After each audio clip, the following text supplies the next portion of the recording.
If you think the sharpest knives are kept in kitchen drawers, you're wrong. Sometimes, they're hidden in the mouths of the people you love most. That Sunday, the table smelled of chicken soup and fresh cilantro, but also of tension. The table was set early, an old tablecloth with stains that no longer come out, mismatched plates, silverware that had seen better days. I served the rice as I always did, measuring by instinct to make sure there was enough for everyone, because a woman learns to multiply little into plenty. My hands trembled just a bit, not from age, though maybe that too, but from the anxiety that visits me whenever I know there will be words to swallow along with the food. The grandchildren ran through the hallway, their laughter echoing. And I thought, foolishly, that the sound was a good omen.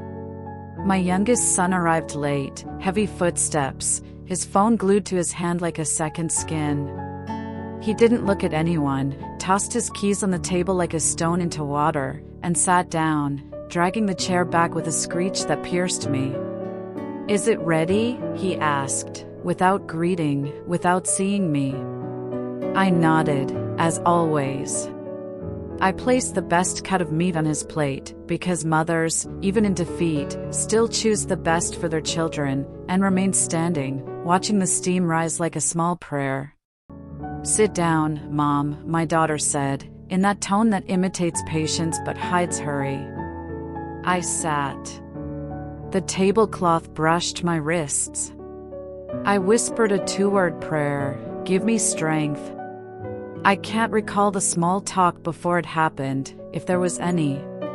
The scrape of a knife against the plate, a fork pushing a grain of rice to the edge, someone mentioning a soccer match, another complaining about a late payment.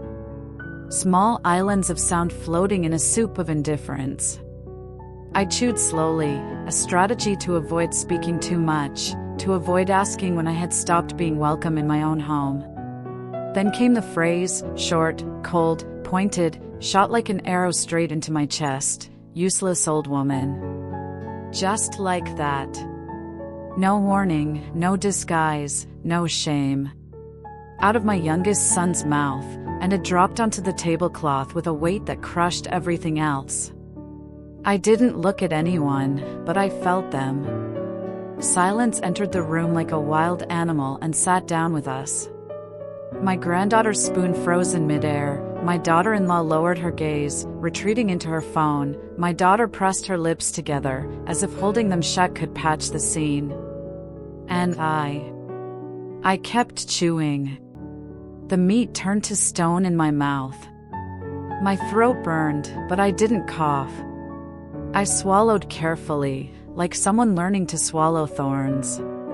I stared at my plate and counted the grains of rice, 1, 2, 3, to avoid counting my scars. "What did you say?" my daughter asked, not to defend me, but to organize the noise. "That," he repeated, smiling with the smugness of someone who's grown too comfortable with impunity. "Useless old woman." In my head, time made a metallic sound, like when a door slams shut and the latch clicks. I saw many versions of myself layered together, the young woman with a flour-stained apron at 5 in the morning, kneading bread to sell, the woman bent under the weight of market bags, the one sewing buttons late into the night so no one at school would see poverty in their clothes. I saw myself washing scraped knees with warm water, counting coins, inventing birthday cakes from cookies when there was nothing else. I saw myself cooling fevers with alcohol cloths, waiting hours in crowded hospitals, building walls, sanding frames, hanging curtains. Useless? What a convenient word for the lips of someone who's never known the cold of dawn. I didn't answer. I've learned that when words come out too hot, they burn the tongue of the one who speaks them, but they can also set the whole house on fire. And I didn't want fire. I wanted air. I breathed. My chest hurt, not just from the insult, but from everything trailing behind it like a freight train, months of small betrayals, private jokes that excluded me, decisions whispered behind my back, looks that pushed me to the edge of the frame, the edge of the table, the edge of life. I understood, in a second that was also every second, that love, when left untended, dries like a plant kept in the dark. And they had been moving me into the shadows for a long time. "Apologize," my daughter said, without conviction. He laughed. "Apologize for telling the truth?" he replied, stabbing his spoon into the soup as if cutting into a memory. My daughter-in-law, with her perfect neutrality, said, "Let's not start." No one asked how I felt. No one. I nodded as if agreeing to a rule I never signed. I cut a piece of bread, placed it on my plate, stared at it until it seemed to stare back. A curtain by the window swayed in the breeze, and I wished the air could come in and sweep the phrase away, like dust. But words don't leave. They cling to the paint, the wood, the breath of children. I finished first, for the first time in my life.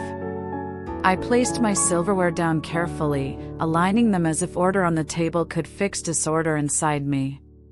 "Excuse me," I said, in a steady voice. I rose slowly, my knees echoing the rumor of years, and walked to my room as if crossing a stage after a failed play. No one stopped me. No one called Mom. No one. I closed the door without locking it, because then I still believed in open doors. I sat on the bed, the quilt still warm from the morning sun, and placed my hands on my lap so they wouldn't betray their trembling. The mirror showed me a woman with silver threads in her hair, eyes tired but alive, mouth pressed into a stubborn seam. "Useless old woman," I murmured, testing the shape of the insult on my lips, as if it were a fabric I could patiently unweave. I didn't cry. Tears have their own pride, they come when they want, not when you call them. Instead, memory came. Memory is an animal that always finds the door. It took me back to 17, to the first dawn of hot bread, the first rent paid with tips, the first pair of new shoes for my son, yes, that son, who opened the box as if it held gifts from heaven. "Thank you, Mom," he said then, and that word was a flower I pressed between the pages of an invisible book. Another scene came, me teaching him to tie his shoes, his impatience, my laughter, make one loop, then the other, and his small sigh of triumph when he got it. I saw his child's hands, his fevered forehead, his first fall from a bike, his first fear of the dark, and my arms wide like a house to shelter him. At what bend in the road do the banks change? When does a son sit at the table with a judgment in his mouth instead of a question? I didn't know then, and I don't know now. Maybe ingratitude doesn't start suddenly, maybe it's a drop that falls for years until it drills through stone.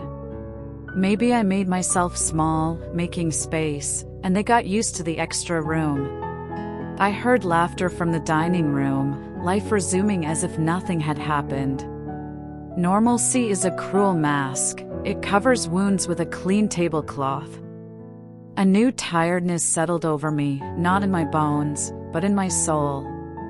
I opened the nightstand drawer and found the old house keys, neatly wrapped as only painful things are, the main door, the back door, the gate. So many times I'd made copies just in case, to make their lives easier, so they could come and go without depending on me. I realized, with a clarity that chilled me, that I had been giving away my keys as if I were giving away pieces of my authority. Maybe out of love. Maybe out of fear of being alone. Maybe both. That afternoon, I didn't go out. I put water on for tea, didn't drink it.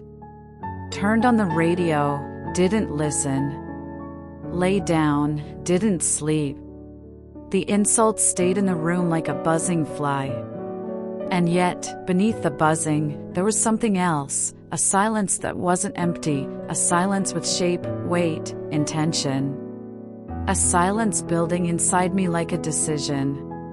I didn't yet know its name, but I felt it moving, like something alive. I stared at the ceiling, counting the cracks, and understood that sometimes the ceiling itself needs a coat of lime to be a ceiling again. Sometimes the house asks for gestures to remind it who cares for it. When night fell, the house breathed deeper. I heard doors, showers, the television. My son laughed somewhere in the living room, and that laugh sounded foreign, like it came from the neighbor's house. I closed my eyes and said my second prayer of the day, "Don't let me say too much." Because I knew my words could split us in two. And I didn't want to break more than was already broken. Hands crossed over my chest, I waited for dawn like you wait for a doctor, with patience and fear. And there, between exhaustion and wakefulness, came a simple, clear image, my hand turning a key. It wasn't revenge, it was a picture of order. That night was one of those nights that don't fit neatly into the calendar, the kind that stretch endlessly, making the clock sound louder with every passing minute. The wall clock marked the hours with a steady tick-tock that, instead of soothing me, reminded me that each minute I lay awake was another minute alone with my thoughts. I had gone to my room early, or at least I had tried. I closed the door softly, as if the silence could protect me from the echo of what had happened at the table. But walls don't stay quiet when you want them to, they keep everything. And the air in that room still carried the weight of my son's words, tossed carelessly at me like a crumpled napkin, useless old woman. I lay back, staring at the ceiling, and the cracks seemed to form maps. Each one was a different road, a different memory drawn by time.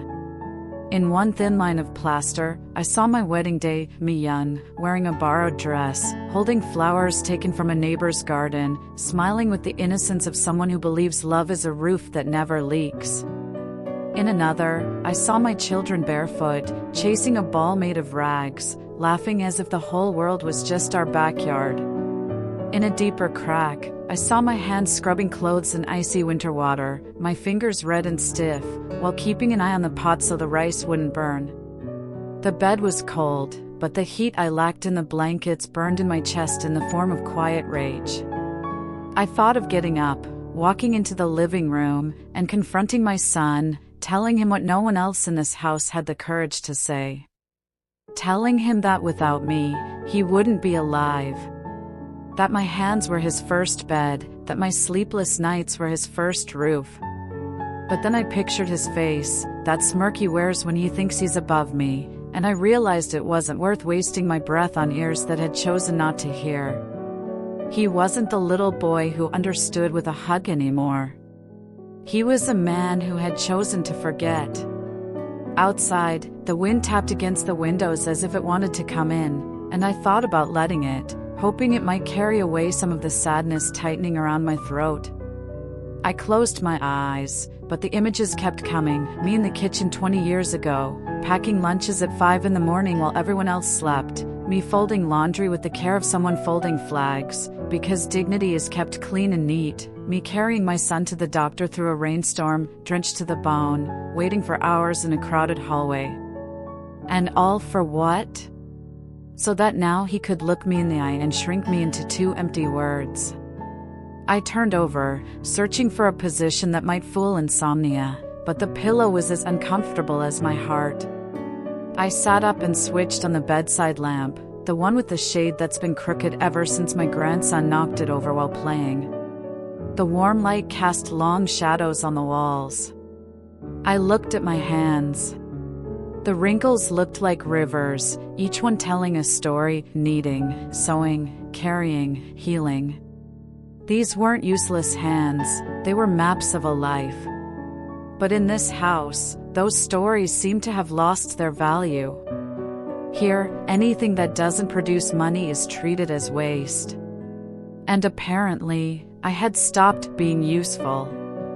I thought of taking a walk, but it was late, and the streets at that hour have their own dangerous language.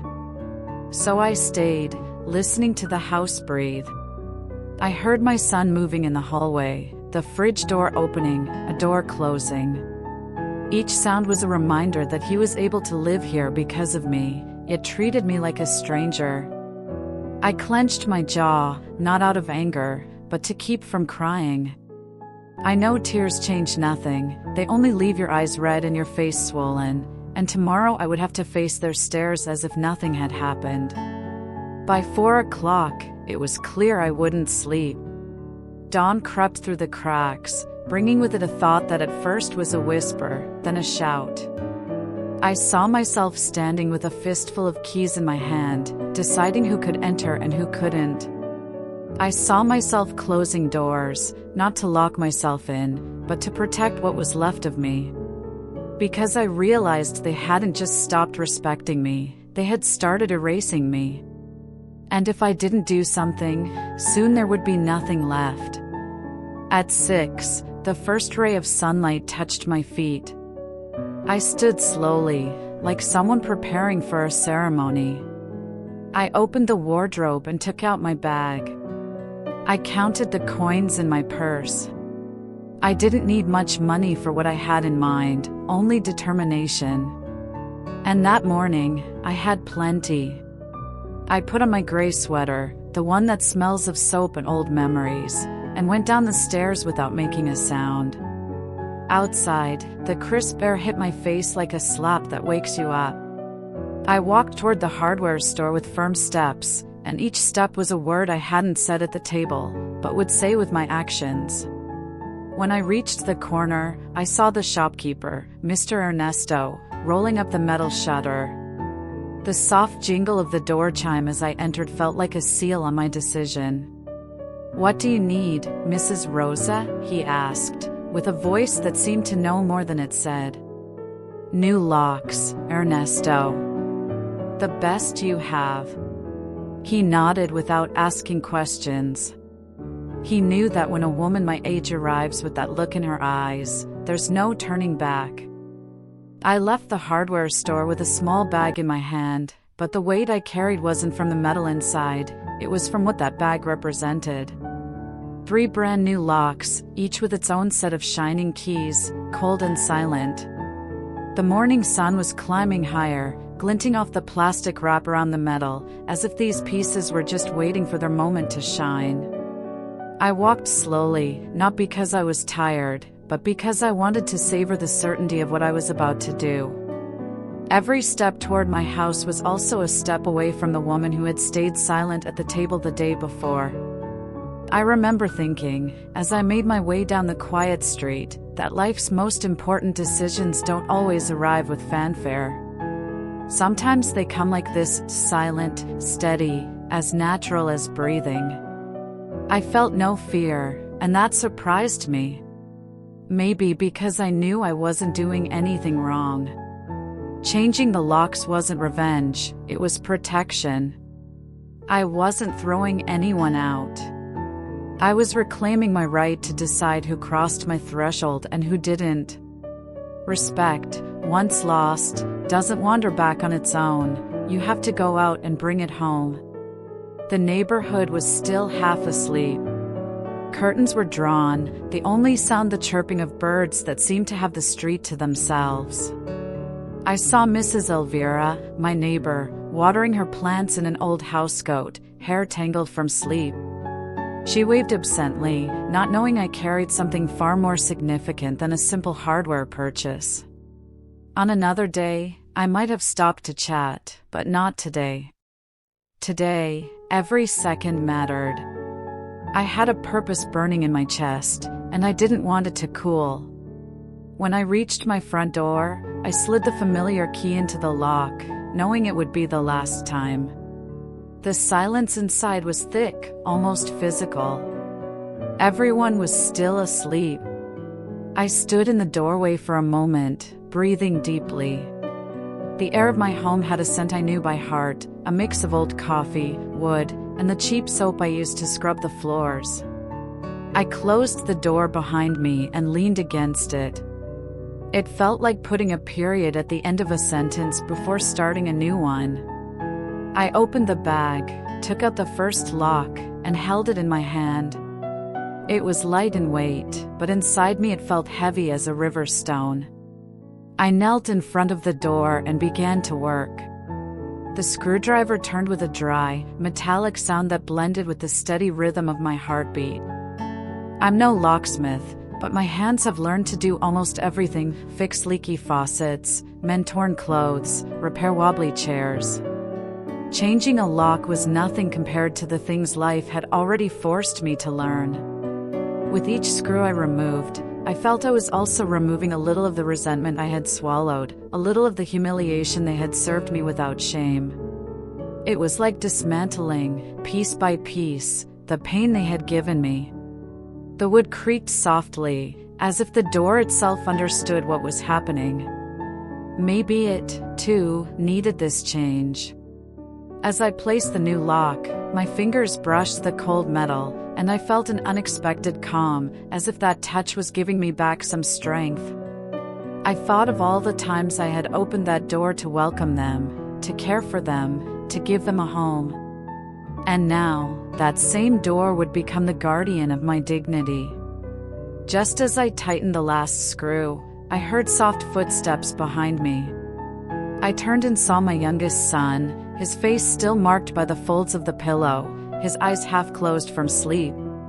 "What are you doing, Mom?" he asked, a mix of confusion and something I couldn't quite read, concern or irritation. I looked straight into his eyes and answered calmly, "Fixing what's broken." I said nothing else.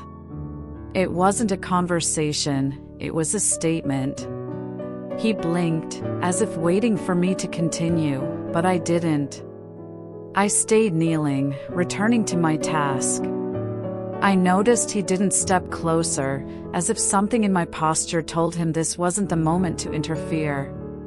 Maybe, for the first time in a long while, he saw me as someone who could set boundaries. When I finished, I stood slowly, put away the tools, and ran my hand over the new lock, testing its firmness. I didn't need more proof, it was ready. And as I did, I understood something I would carry with me forever. Not all battles are won with words. Some are won by changing a lock and keeping the key in the right pocket. I left the hardware store with a small bag in my hand, but the weight I carried wasn't from the metal inside, it was from what that bag represented. 3 brand new locks, each with its own set of shining keys, cold and silent. The morning sun was climbing higher, glinting off the plastic wrap around the metal, as if these pieces were just waiting for their moment to shine. I walked slowly, not because I was tired, but because I wanted to savor the certainty of what I was about to do. Every step toward my house was also a step away from the woman who had stayed silent at the table the day before. I remember thinking, as I made my way down the quiet street, that life's most important decisions don't always arrive with fanfare. Sometimes they come like this, silent, steady, as natural as breathing. I felt no fear, and that surprised me. Maybe because I knew I wasn't doing anything wrong. Changing the locks wasn't revenge, it was protection. I wasn't throwing anyone out. I was reclaiming my right to decide who crossed my threshold and who didn't. Respect, once lost, doesn't wander back on its own, you have to go out and bring it home. The neighborhood was still half asleep. Curtains were drawn, the only sound the chirping of birds that seemed to have the street to themselves. I saw Mrs. Elvira, my neighbor, watering her plants in an old housecoat, hair tangled from sleep. She waved absently, not knowing I carried something far more significant than a simple hardware purchase. On another day, I might have stopped to chat, but not today. Today, every second mattered. I had a purpose burning in my chest, and I didn't want it to cool. When I reached my front door, I slid the familiar key into the lock, knowing it would be the last time. The silence inside was thick, almost physical. Everyone was still asleep. I stood in the doorway for a moment, breathing deeply. The air of my home had a scent I knew by heart, a mix of old coffee, wood, and the cheap soap I used to scrub the floors. I closed the door behind me and leaned against it. It felt like putting a period at the end of a sentence before starting a new one. I opened the bag, took out the first lock, and held it in my hand. It was light in weight, but inside me it felt heavy as a river stone. I knelt in front of the door and began to work. The screwdriver turned with a dry, metallic sound that blended with the steady rhythm of my heartbeat. I'm no locksmith, but my hands have learned to do almost everything: fix leaky faucets, mend torn clothes, repair wobbly chairs. Changing a lock was nothing compared to the things life had already forced me to learn. With each screw I removed, I felt I was also removing a little of the resentment I had swallowed, a little of the humiliation they had served me without shame. It was like dismantling, piece by piece, the pain they had given me. The wood creaked softly, as if the door itself understood what was happening. Maybe it, too, needed this change. As I placed the new lock, my fingers brushed the cold metal, and I felt an unexpected calm, as if that touch was giving me back some strength. I thought of all the times I had opened that door to welcome them, to care for them, to give them a home. And now, that same door would become the guardian of my dignity. Just as I tightened the last screw, I heard soft footsteps behind me. I turned and saw my youngest son, his face still marked by the folds of the pillow, his eyes half closed from sleep. "What are you doing, Mom?" he asked, a mix of confusion and something I couldn't quite read, concern or irritation. I looked straight into his eyes and answered calmly, "Fixing what's broken." I said nothing else. It wasn't a conversation, it was a statement. He blinked, as if waiting for me to continue, but I didn't. I stayed kneeling, returning to my task. I noticed he didn't step closer, as if something in my posture told him this wasn't the moment to interfere. Maybe, for the first time in a long while, he saw me as someone who could set boundaries. When I finished, I stood slowly, put away the tools, and ran my hand over the new lock, testing its firmness. I didn't need more proof, it was ready. And as I did, I understood something I would carry with me forever: not all battles are won with words. Some are won by changing a lock and keeping the key in the right pocket. I walked back inside, toolbox in hand. The sound of my footsteps on the floor was the only thing breaking the silence. I placed the box against the wall, wiped my palms on my apron, and stood in the center of the room. I could feel their gazes on me. They weren't curious looks, but tense ones, like people preparing to hear words they might not want to hear. My youngest son leaned against the door frame, arms crossed, trying to look calm. My daughter-in-law held her coffee cup like a shield. My grandchildren watched from the stairs, their eyes wide. I cleared my throat. I hadn't prepared a speech, and I didn't need one. The words came easily, driven by a certainty that was born from deep within me. "From today on, anyone who wants to enter this house asks me first," I said in a firm voice. "There won't be keys for everyone anymore. That's over."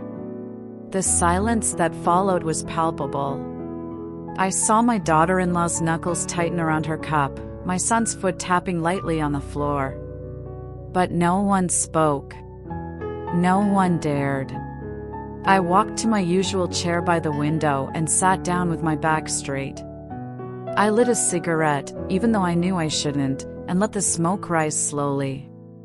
I didn't do it to provoke them, I did it to mark the moment.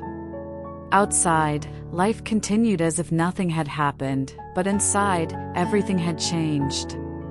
I could feel it in their stares, in the air heavy with unspoken words, even in the way the children seemed to sense that something important had just occurred. My son was the first to break the silence. "Was that really necessary, Mom?" he asked, his tone calm but tinged with a shadow of irritation. I turned my head slowly to look him in the eyes. "Necessary?"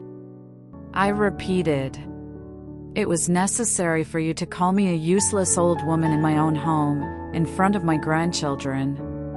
It's necessary for you to remember who took care of you when you had nothing." He looked away for a moment, and in his eyes, I caught a glimpse of the boy he once was, the one who used to come to me when he was scared. But that boy no longer lived here. No one else spoke. My daughter-in-law took a sip of her coffee and retreated to the kitchen, perhaps to avoid a confrontation. The children slowly came down the stairs, as if afraid to make a sound. I didn't add another word. The conversation was closed, just like the locks I had just installed. The message was clear: respect here was not negotiable. And even if they wanted to pretend everything could go back to normal, I knew our relationship had changed forever. I remained in my chair, watching the street through the window. I saw a man with a bread cart pass by, a woman walking hand in hand with a child, a stray dog sniffing the sidewalk. Outside, the world always goes on, no matter what happens in the kitchens and living rooms of our homes. But me, I had stopped something that day. I had stopped the advance of a disrespect that, if left unchecked, would have driven me from my own home. My hands rested on my lap, steady and calm. It wasn't a noisy victory, it was one of those felt from within, like the serene heartbeat of a heart after a storm. I knew comments would come, maybe complaints, perhaps even arguments. But I also knew that, after a long time, I had done something I would never undo. And that certainty gave me a peace that no insult could break. The afternoon light had turned golden, casting long shadows through the living room, softening the edges of the furniture but not the edges of what remained unsaid. I was still in my chair, looking out the window, when I heard the slow, hesitant steps of my youngest son.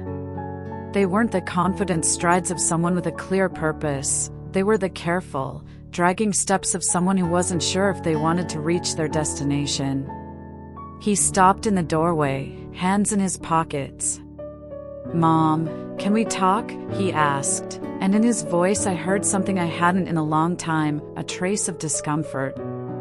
I didn't invite him to sit. Not out of cruelty, but because I wanted him to decide if he was willing to stand before me. "Go ahead," I said, without taking my eyes off the street. He took a deep breath, as if preparing for something difficult. "I don't understand why you did this, changing the locks, leaving everyone without keys. It feels extreme, Mom." I turned my head slowly, fixing my gaze on him. "Extreme?" I repeated. "Extreme was you calling me a useless old woman at my own table, in front of my grandchildren. Extreme is forgetting who took care of you when you had nothing." His face shifted gradually, first a blink, then a tightening of the jaw, and finally that look that mixes wounded pride with a flicker of shame. "I didn't mean it like that," he muttered, lowering his voice. "Words don't just slip out, son," I replied. "They come out because you think them, or because you've been carrying them for a long time. And you had them ready." The silence between us grew heavy, so thick that even the ticking clock seemed intrusive. He shifted on his feet, as if wanting to step closer, but hesitated. "I was just upset, Mom. You know how I am." "I speak without thinking," he said, trying to excuse himself. I shook my head. "That's the problem. You've been speaking without thinking for years, and you believe there are no consequences. In this house, words have weight. And what you said, it changed something I don't know if we can get back." I saw him swallow hard, and for a moment I thought he might apologize. But instead, he sighed and said, "It feels like you're throwing me out." I met his eyes, my voice steady. "I'm not throwing you out. I'm teaching you that some doors close so people learn to knock before entering. I'm telling you that here, even if you call me old, I am still the owner, and I deserve respect." He didn't answer. He ran a hand through his hair, exhaled sharply, and left the room, leaving behind a silence that wasn't the same as before. It wasn't the silence of humiliation, it was the silence of a truth that had been spoken and couldn't be undone. I watched the doorway where he had stood, feeling a strange mix of relief and sadness. There had been no shouting, no tears, but the conversation had left marks. Maybe things wouldn't change overnight. Maybe they wouldn't change at all.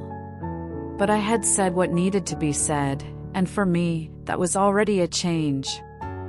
The days that followed were different, even if no one admitted it aloud. The air in the house felt heavier, as if every word had to be weighed before being spoken. My children spoke less when I was in the room, my grandchildren still played in the hallway, but with a new kind of caution, as if afraid to make too much noise.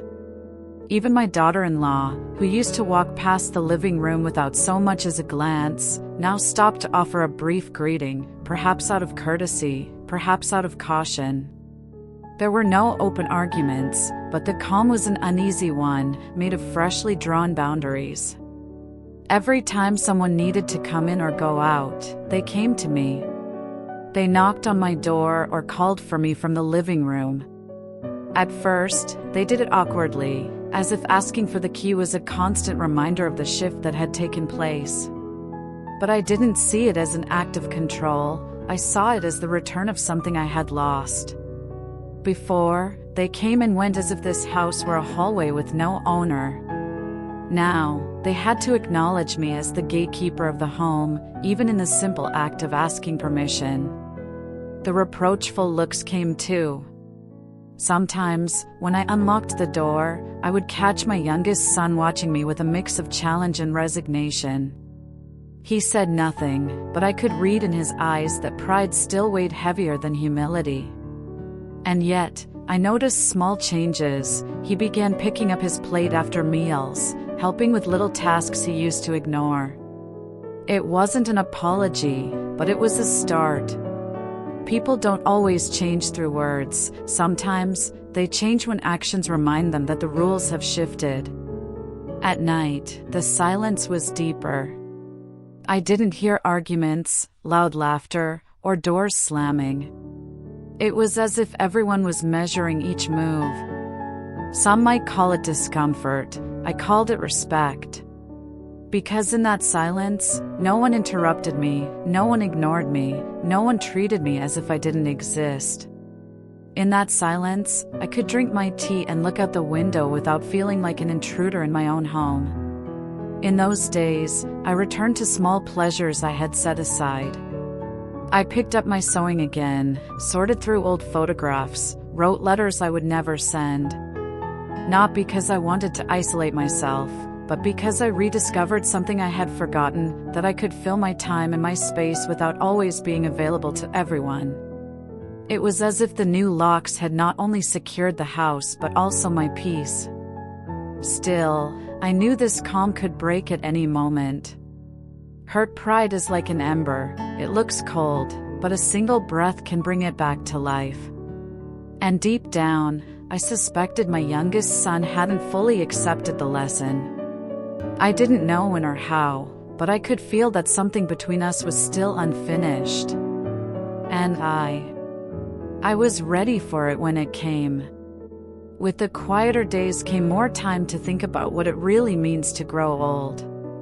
Not just the number of candles on a cake, but the way the world slowly begins to look at you differently. One day you're at the center of the family, the person everyone turns to for advice, help, or simply comfort. And the next, you're treated like a piece of furniture, present but no longer essential. It doesn't happen overnight. It's a slow erosion, like waves wearing down a rock, until one day you realize your authority, your role, has been quietly moved to the background. I always believed respect was earned through actions, and I spent my whole life proving myself worthy by caring, providing, working, sacrificing. But I learned something painful. For some people, those actions fade quickly in their memory. The present weighs more than the history that built it. If you can't offer something they want today, it's as if you never offered anything at all. That is the greatest injustice of aging, being measured only by what you can still do, not by all you have already done. And I won't lie, accepting that truth hurts. It hurts more than any physical ache. Tired knees, arthritic hands, those you can live with. What's harder to bear is seeing the lack of recognition in your child's eyes. I'm not talking about grand displays of gratitude, just the simple, unwavering respect every person deserves, and especially those who gave life, who stayed up at night watching over fevers, who built a home from nothing. A son can disagree with you, can get angry, can argue, but forgetting that you were once his shelter, that should never happen. I realized that if I waited for them to restore that respect on their own, I would be waiting for the rest of my life. And I'm not made for waiting on things that don't come. So I did the only thing I could. I set boundaries. Not to push them away, but to make it clear that my worth is not negotiable. Changing the locks was just the visible act. The real change was inside me, that moment I stopped begging for affection and started demanding dignity. I also thought about how we're taught, from a young age, to give and give and give, as if love only counts when it's unconditional and without limits. And yes, a mother's love is like that, but respect is not. Respect needs edges. It needs a frame to hold it in place. If you let it blur, it disappears. And in my case, I realized far too late that I had been letting them treat me as if I were optional. No more.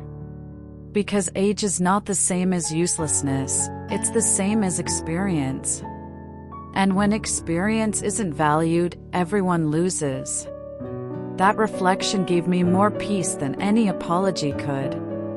Because I understood that I didn't need to convince them. I didn't need them to agree with my decision for it to be right. All I needed was for them to respect it. And slowly, they were.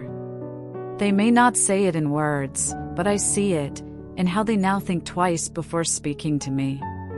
And for me, that's already a victory.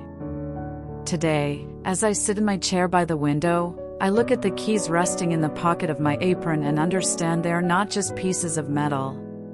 They are the symbol of something I took back, my voice, my place, my dignity. This wasn't an impulsive act, nor a burst of anger. It was a deliberate choice, born from a wound, yes, but also from a self-respect that had been asleep for far too long. And while some may see it as harsh, I know it was just.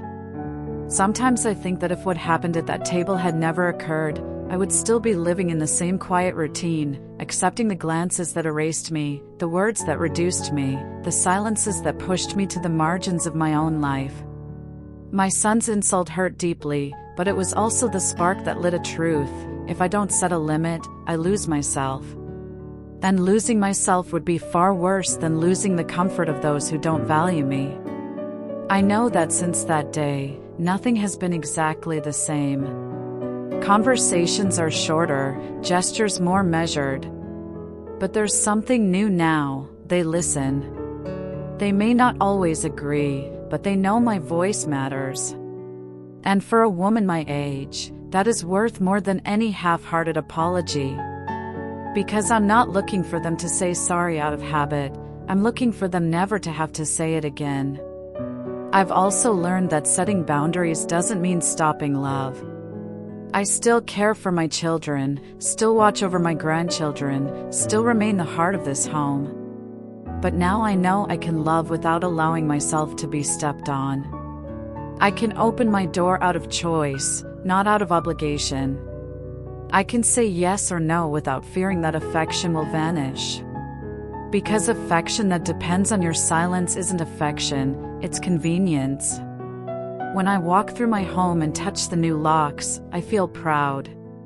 Not just because I installed them with my own hands, but because they remind me that I had the courage to defend myself without shouting, to protect myself without hurting anyone.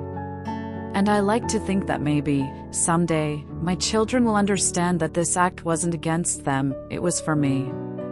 That I did it to remind myself, and to remind them, that I deserve respect every day, not just on special occasions. So if you ask me today who I am, I will tell you with my head held high, I am the woman who built this home, who kept it standing through everything, and who, one day, when they called her a useless old woman, decided to close the door, so she could open it again on her own terms. And if that makes me seem hard, so be it. I'd rather be seen as firm than treated as invisible. Because in this house, as long as I live, the keys will stay in the right hands. And those hands are mine.